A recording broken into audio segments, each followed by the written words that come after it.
Partie 3. On suppose donc dans cette partie qu'il existe un triplet, donc x1, x2, x3, différent de 0, 0, 0. Donc ici, d'antinaturel, avec x1 inférieur ou égal à x2, inférieur ou égal à x3. D'accord? Et on va fixer un tel triplet. Donc on considère que x1, x2, x3, il est fixé. Voilà. Donc l'existence, hein, on l'admet, et on va montrer que x1 est strictement positif. Alors qu'est-ce qu'il faut montrer? On sait déjà que x1, il appartient à n, d'accord? Donc, x1, il est supérieur ou égal à 0. Et vous voulez montrer qu'il est strictement. Donc, il faut montrer qu'il ne peut pas être égal à 0. Donc, supposons x1 égale à 0. Donc, ça veut dire que quand je remplace x2 au carré plus x3 au carré vaudrait alpha fois 0, donc vaudrait 0, d'accord? Puisque le produit ici aurait un facteur nul. Donc ici, on aurait ici deux nombres dont le carré vaut 0. Et des nombres positifs, d'accord? Et quand on a deux nombres positifs dont la somme vaut 0, obligatoirement, eh bien les deux vaut 0, x2 au carré égale 0 et x3 au carré égale 0. Et donc, on a des nombres au carré qui valent 0. Donc x2 est égal à 0 et x3 est égal à 0. Conclusion, x1 vaut 0, x2 vaut 0, x3 vaut 0. Ça veut dire que le triplet x1, x2, x3, c'est donc le triplet 0, 0, 0. Et ça, c'est absurde. Pourquoi c'est absurde? Parce qu'on suppose ici que x1, x2, x3 est différent de 0, 0, 0. Donc ça veut dire que on a ici fait un raisonnement par l'absurde. On a ici la fin qui est absurde. Conclusion, notre hypothèse est fausse. Donc, en raisonnant par l'absurde, x1 est forcément différent de 0. Et comme il est positif, x1 est supérieur ou égal à 0. Deuxième question, on définit maintenant une fonction. Alors c'est une fonction ici, polynôme de R dans R, avec des coefficients ici, donc A égale 1. Donc on a moins alpha x1, x2 pour b, et c, c'est x1 carré plus x2 carré. Donc un réel tel que q de r égale 0 est appelé une racine, donc ça n'a pas de surprise. Et donc on va montrer que, en prenant y un réel, le triplet x1, x2, y est solution de E si et seulement si y est une racine de q. Donc là, attention, il y a un si et seulement si, ce qu'on appelle une équivalence. Donc il faut montrer qu'on peut aller de gauche à droite, et aussi de droite à gauche. Alors on traduit x1, x2, y solution de E, mais ça équivaut à dire quoi? Ça équivaut à dire que donc x1 carré plus x2 carré plus y carré est égal à alpha x1, x2, y. D'accord? Ensuite, il faut revenir à q de y. Ensuite, on met tout à gauche, en mettant y2 d'abord. Ensuite, j'aurai moins alpha x1, x2, y plus donc x1 carré plus x2 carré. Et là, qu'est-ce qu'on reconnaît? Donc égale 0. À gauche, on a exactement q de y, et à droite, on a 0. Donc q de y égale 0, et ça équivaut à y racine de q. Alors on a raisonné ici par des équivalences. Autrement dit, à chaque fois, ce qu'on dit est égal. On peut aller de gauche à droite, tout le temps. Et donc, on n'a pas besoin de faire deux raisonnements montrant qu'on peut aller de gauche à droite et de droite à gauche. On fait en fait tout d'un seul coup. Il faut s'assurer à chaque fois qu'on puisse remonter. Vous voyez, si j'étais parti de y racine de q, j'aurais pu dire q de y égale 0, j'aurais pu remplacer dans q et dire que ça est égal à 0, j'aurais pu redéplacer le alpha x1, x2, y à droite, et j'aurais pu en déduire donc que x1, x2, y est solution 2. Donc là, on a raisonné, on a fait deux sens en même temps, en s'assurant à chaque étape qu'on pouvait revenir en arrière. Donc ça, c'est un raisonnement par équivalence. Et donc, conclusion, eh bien, on a bien effectivement équivalence entre les deux propositions. Indiquer maintenant une première racine de q à partir des données de l'énoncé. Alors on vient de faire quoi? On vient de montrer une équivalence entre y racine de q et le triplet x1, x2, y solution de E. Ça tombe bien parce que nous on en connaît un de triplet solution. On sait que x1, x2, y est solution de E. Pardon, y3. Ici, important. D'accord. Donc, d'après la question 2a appliquée à y égale x3, on a donc que x3 est racine de q. Et le travail est fait. Maintenant, vérifier que q de x2 égale cette expression. Donc on va se laisser guider par le texte. On va calculer q de x2. Donc je remplace, ça fait donc x2 au carré moins alpha x1, x2 fois x2, donc x2 carré, plus x1 carré, plus x2 carré. Donc, qu'est-ce qu'on peut faire ici? Alors, on peut soit essayer de transformer ce qu'on vient de trouver en ce qu'on nous propose ici, ou alors, une autre façon de faire, vous pouvez, si vous voulez, développer à côté le membre de droite. Vous avez le droit de vous aider de la question, vous ne dites pas que c'est encore que x2, mais à côté, vous faites ceci. Donc, vous développez ça pour regarder si ça ne serait pas par hasard égal à ça. Donc, je développe, ça fait 3x2 carré, moins alpha x1, x2 carré, plus x1 carré, moins x2 carré. Ici, il y a une soustraction. Il reste donc, alors des x2, il va m'en rester, donc il m'en faut combien? Il m'en reste 2, et ça tombe bien parce que là, vous voyez, j'en ai 2. Donc ça, c'est égal effectivement à x2, moins alpha x1 au carré, donc x2 carré, moins alpha x1, x2, plus x1 carré, plus x2 carré. Et donc, ça, c'est exactement égal à q de x2. Donc l'égalité, elle est démontrée. On déduire que q de x2 est négatif strictement. Alors, il faut nous montrer que quelque chose est négatif. Et on a eu un indice, parce que juste avant, on a vérifié quelque chose. Donc il faut se servir de ce que vous venez de faire. Alors on sait que x1, donc ce sont des naturels, donc ici, que x1 est positif et qu'il est plus petit que x2. D'accord? C'est notre condition de départ. Donc ça veut dire que j'utilise la fonction carré, la fonction qui a x associe x2, elle est croissante sur R+. Donc ici, ça veut dire que x1 au carré est plus petit que x2 au carré. Donc, pourquoi je fais ça? Parce que x1 au carré moins x2 au carré, dans ce cas-là, c'est négatif. On a donc ici quelque chose qui est négatif ou nul. Maintenant, on va s'occuper du premier terme. Alors, le deuxième est négatif ou nul, donc il faudrait montrer que le premier est strictement négatif. Alors, déjà, x2 au carré. Alors, je rappelle, on a montré que x1 est strictement positif. Donc, ici, ça veut dire que, encore mieux, 0 est strictement plus petit que x1, inférieur ou égal à x2. Donc, ça veut dire que x2 au carré est strictement positif. Première chose. Ensuite, alpha, il est supérieur ou égal à 4. On n'a pas encore utilisé qu'il était ce nombre 4. Donc, ça veut dire que x1, c'est un entier. Ça, je n'ai pas utilisé. x1, ça appartient à n et c'est strictement positif. Donc, x1 est supérieur ou égal à 1. Ça veut dire que alpha x1 est supérieur ou égal à 4. Le produit d'un entier plus grand ou égal à 4 par un entier plus grand ou égal à 1. Donc, le produit est supérieur ou égal à 4. Ça veut dire que moins alpha x1 est inférieur ou égal à moins 4. Donc, si j'ajoute 3, 3 moins alpha x1 est plus petit que 3 moins 4 moins 1. Là, c'est intéressant. Ça veut dire qu'on a ici un produit avec un premier facteur qui est inférieur ou égal à moins 1, un deuxième facteur strictement positif, donc le produit est strictement négatif.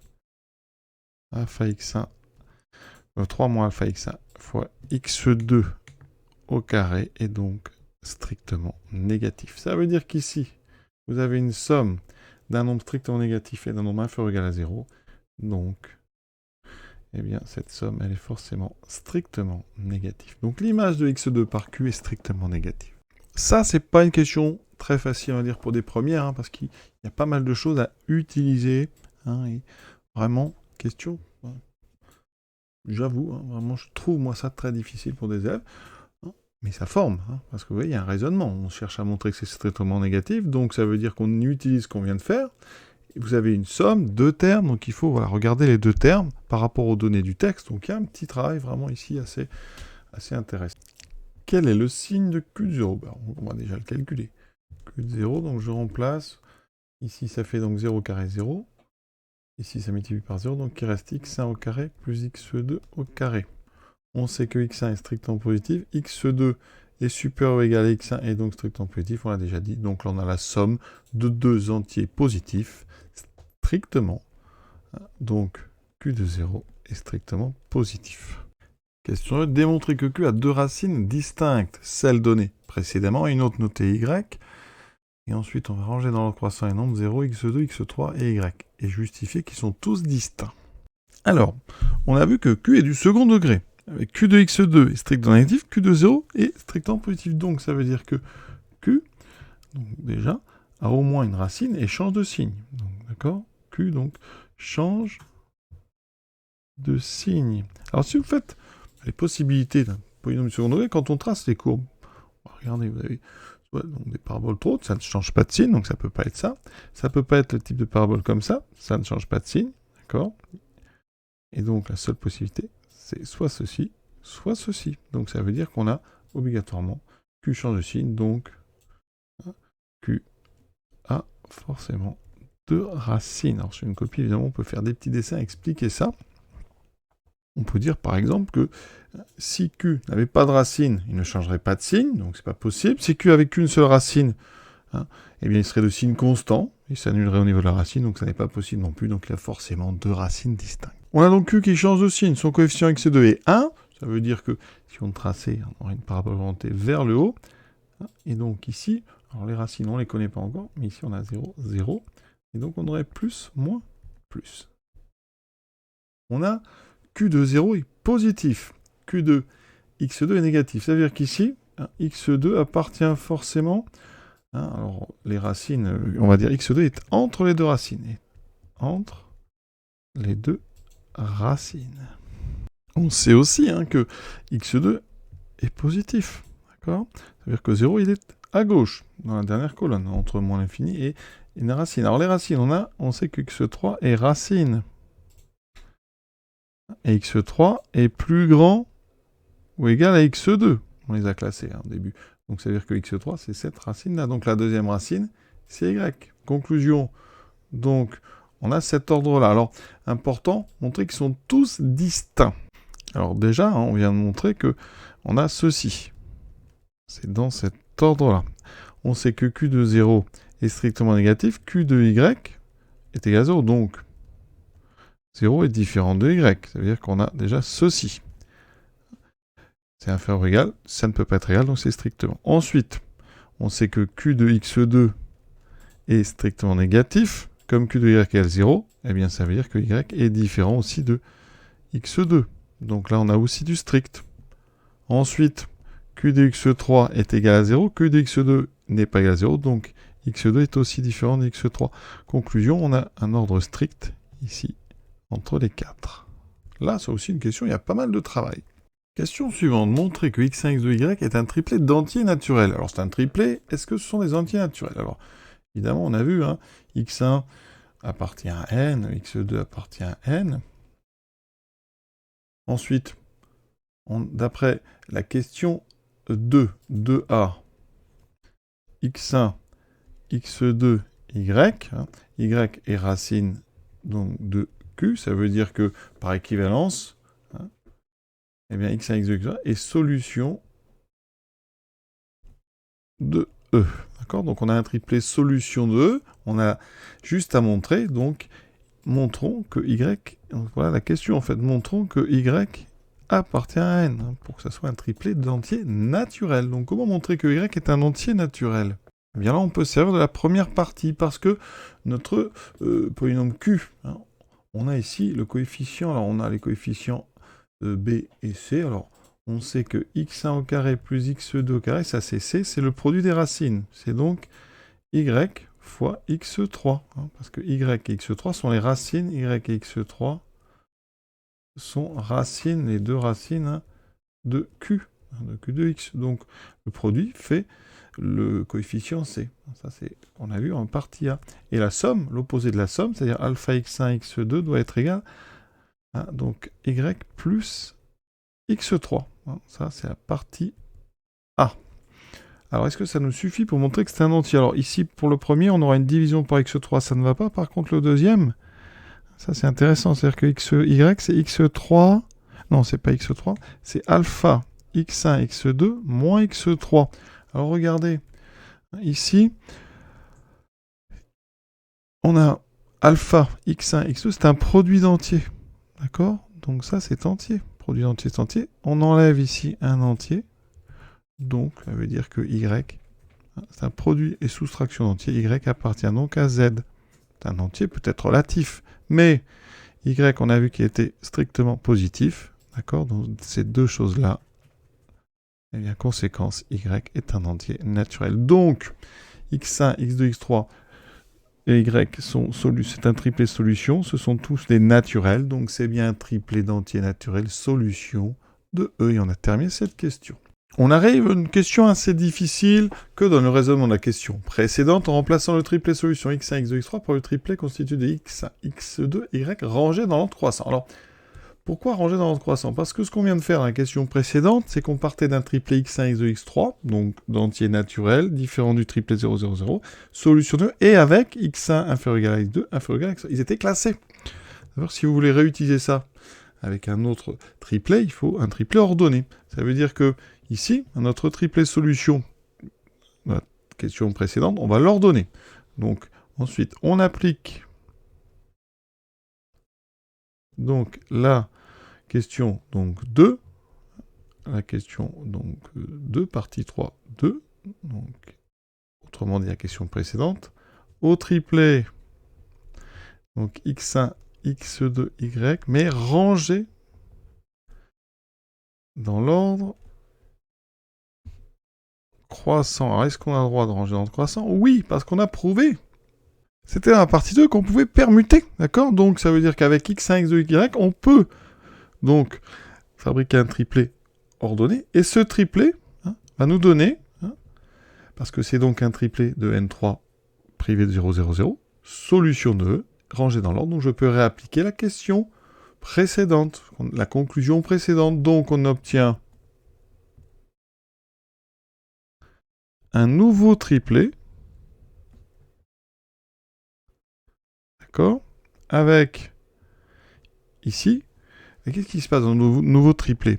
Pourquoi on va arriver à un résultat intéressant? Eh bien, regardons le premier triplet, x1, x2, x3. Donc, soit, on va créer une deuxième suite. La suite, donc, soit M1, le maximum donc du triplet, c'est-à-dire le plus grand des trois nombres. On sait que ça existe, un triplet, il y a trois nombres, donc il y a forcément un maximum. D'accord? On avait vu que donc x1 plus petit que x2 plus petit que x3. Mais dans la conclusion de la question précédente, qu'est-ce qu'on avait? 0 plus petit que y plus petit que x2 plus petit que x3. Ça veut dire que je crée maintenant M2, le maximum de mon nouveau triplet x1, x2, y, et forcément ce maximum, oui, par rapport à M1, il y a x1, x2 en commun, et il y a x3 qui est plus grand que y1. Donc ce max, il est strictement plus petit que le maximum, il est strictement plus petit que le maximum de x1, x2, et ici, x3. Et là, je précise, parce qu'il faut vraiment être très précis, on avait donc 0 plus petit que y, plus petit que x2, plus petit que x3. Mais on sait aussi que x1 est plus petit que x2, d'accord? Inférieur ou égal. Donc là, on a effectivement le maximum de x1, x2, x3.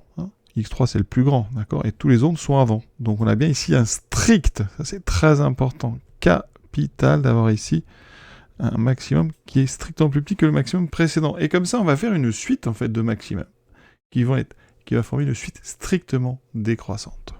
En réitérant ça, en refaisant la même chose sur ce nouveau triplet, en le réordonnant, on obtient une suite, la suite Mn, une suite de maximum qui est strictement décroissante. C'est une suite d'entiers naturels, une suite donc Mn de maximum, qui est une suite décroissante. Important, c'est une suite d'entiers naturels, de grand N. On aurait donc une infinité de nombres naturels plus petits, ou égaux à M1. Mais ça, c'est impossible, parce que une fois qu'on a un nombre entier naturel M1, il y a un nombre fini d'entiers naturels plus petits. Si je prends 17, par exemple, eh bien, il n'y a que 18 entiers naturels inférieurs ou égaux à 17. Ils sont positifs, d'accord? Ça va jusqu'à au minimum, ça fera 0. Donc, ça veut dire que c'est absurde. Une suite décroissante d'entiers naturels, à un moment, elle va être constante. Et si elle est strictement décroissante, ça n'est pas possible. Parce que dès que vous arriverez à 0, vous ne pourrez plus descendre, et donc vous n'aurez plus une stricte décroissance. Donc là, on a une absurdité. Et donc, notre hypothèse de départ est fausse. Et donc, cette hypothèse, c'est celle qui est en haut. Ça veut dire qu'il n'existe pas de triplet d'entiers naturels x1, x2, x3 différents de 0, 0, 0. Solution de E est classée dans l'ordre. Voilà. Donc, je répète rapidement. On a notre triplet x1, x2, x3. On considère le maximum de ces trois nombres. Grâce à la question 2, on obtient un nouveau triplet qui vérifie les mêmes choses. Mais il y a une petite différence, c'est qu'on a remplacé x3 par y, et donc, c'est là que c'est important d'avoir bien classé tout le monde, c'est que le maximum de ce nouveau triplet est strictement plus petit que notre premier maximum. Et en réitérant ça, on obtient comme ça une suite de maximums qui sont tous des entiers naturels, d'accord ? Et ça fait une suite strictement décroissante d'entiers naturels, et ça n'est pas possible. Et donc, on a une absurdité. Maintenant, montrer pourquoi il n'y a pas de triplet d'entiers relative solution. Alors, on vient de montrer qu'il n'y a pas de triplet d'entiers naturel, rangé dans l'ordre croissant. Donc on va regarder une question qu'on avait fait précédemment dans la partie 2. C'était la question 3. On avait montré que s'il y avait un triplet donc, dans Z3 non nul, alors il y avait une solution dans N3. Donc supposons qu'il existe un triplet non nul de relative solution 2. D'après la question donc B3, il existe un triplet x1, x2, x3 appartenant donc à N3 privé de 0, 0, 0, solution 2. Et on vient de montrer avec donc x1 plus petit que x2 plus petit que x3. Et regardez, partie 3, on vient de montrer qu'il n'existait pas justement un tel triplet. Donc, d'après la question, donc là c'était donc B3, la question C3, ça c'est absurde. D'accord, ça n'est pas possible, donc notre supposition est fausse. Il n'existe donc pas de triplet non nul. Et donc on a terminé. Et il ne reste plus qu'une question, une généralisation de tout ça avec n ici variable. Alors on va rapidement, je ne vais pas tout refaire parce que ça peut être très long si on redémontre tout, mais on va donc refaire la même chose qu'on vient de faire, mais avec un peu plus. Tout à l'heure on avait x1, x2, x3, là on va faire x1, x2 jusqu'à xn. Donc on va reprendre les mêmes idées. Première remarque, comme on avait vu, on peut permuter x1 avec x2, x2 avec x3, etc. Donc on peut réordonner à chaque fois notre n-uplet. Remarque 2, les mêmes idées de valeur absolue. Si on a un uplet dans Zn non nul, vous pouvez trouver un uplet x1 jusqu'à xn, solution d'entier naturel, donc avec différent donc du n-uplet nul, et ordonné, puisqu'on peut permuter, on ordonne, d'accord ? Donc on se replace dans la partie 3, on avait supposé l'existence d'un triplet, là on suppose l'existence d'un n-uplet qui a les mêmes propriétés, et on va utiliser la même idée, on va introduire un polynôme. Je m'inspire de celui du texte, et là on va faire q de x égale x2 carré moins alpha x1 jusqu'à xn moins 1 fois x plus x1 carré, etc. jusqu'à xn moins 1 au carré. Qu'est-ce qu'on montre ? On montre très facilement, que déjà q de xn est égal à 0. Donc, xn est racine. On remarque ensuite, comme tout à l'heure, que q de 0, quand je remplace, il me reste ici la somme de mes carrés. C'est donc strictement positif. J'oublie, on a démontré que x1 est donc strictement positif. Ça. Donc q0 est strictement positif. Maintenant, on s'attaque à q de xn. Donc xn moins 1. Parce que dans le texte, c'est q de x2 et on était sur x1, x2, x3. Donc on regarde ce que ça donne. Je calcule donc q de xn, ça donne ceci. Et j'essaye de mettre sous la forme précédente. Alors il y avait du 3 moins alpha x1, je mets du n au moins alpha x1 jusqu'à xn moins 2 avec ce xn moins 1 au carré. Et je regarde. Alors si je développe pour l'instant, j'ai ça. J'ai déjà le terme équite ici. J'ai déjà donc ce terme-là, ça c'est bon. Par contre là, il me faut du xn moins 1 au carré. Pour l'instant, j'en ai n. Et là, j'ai toute la somme. Donc, ça veut dire qu'ici, pour compenser, donc, on ouvre une parenthèse, on aura xn au carré, ici, jusqu'à plus xn moins 1 au carré. Voilà, alors, je vais mettre comme ceci. Et moins quoi ? Donc là, j'en ai pris n, xn moins 1, j'en avais 1.